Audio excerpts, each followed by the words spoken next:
Hi everyone and welcome to Maintenance Monday, and today something that I've had personal experience with: valves and expansion bellows.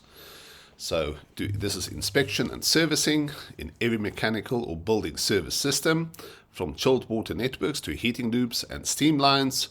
Valves and expansion bellows quietly handle enormous pressure and temperature shifts. Yet the unsung components are often neglected until a leak or failure occurs.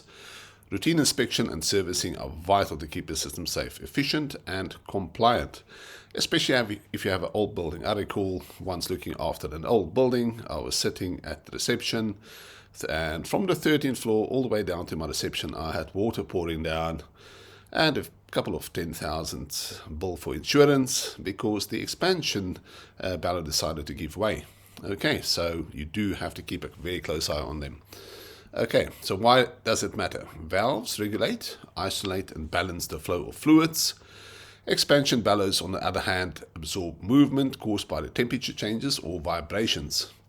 If either fails, the result can range from water hammer or energy loss to major plant shutdowns and safety risk. Neglecting maintenance often leads to: number 1, seal deterioration and leaks; number 2, corrosion around joints and flanges; number 3, pressure imbalance affecting system efficiency; and number 4, unexpected failures in high temperatures or high pressure lines. Okay, so now to the inspection checklist. A structured inspection schedule can prevent 90% of common failures. Key checks to include: visual condition, look for corrosion, cracking or deformation on valve bodies and bellows. Leak detection, examine gland packings, flanges and flexible joints. Operation cost, operation test, cycle manual and motorized valves to ensure smooth movement. Support and alignment, confirm that pipework expansion is not overstressing the bellows. Insulation integrity, damaged insulation can accelerate corrosion and the lagging CUI. Number 3, servicing routine, lubricate moving parts where applicable, particularly for gate and ball valves. Tighten or replace gland packings to prevent leaks. 3, clean internal components. If sediment or scale buildup is detected, test actuation systems for motorized or pneumatic valves. And the last one, replace bellows showing any fatigue, cracks or lost flexibility. Never attempt to repair and compromise bellow on a compromised bellow. Do test it. Look for clean the system out as well. That's very, very important.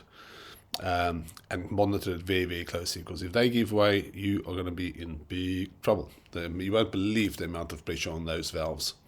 Right, number 4. Okay, so document and safety.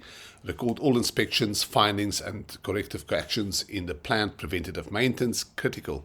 I'll say it again. Record all inspections, findings and corrective actions in the plant preventative maintenance log. Always do plant preventative maintenance.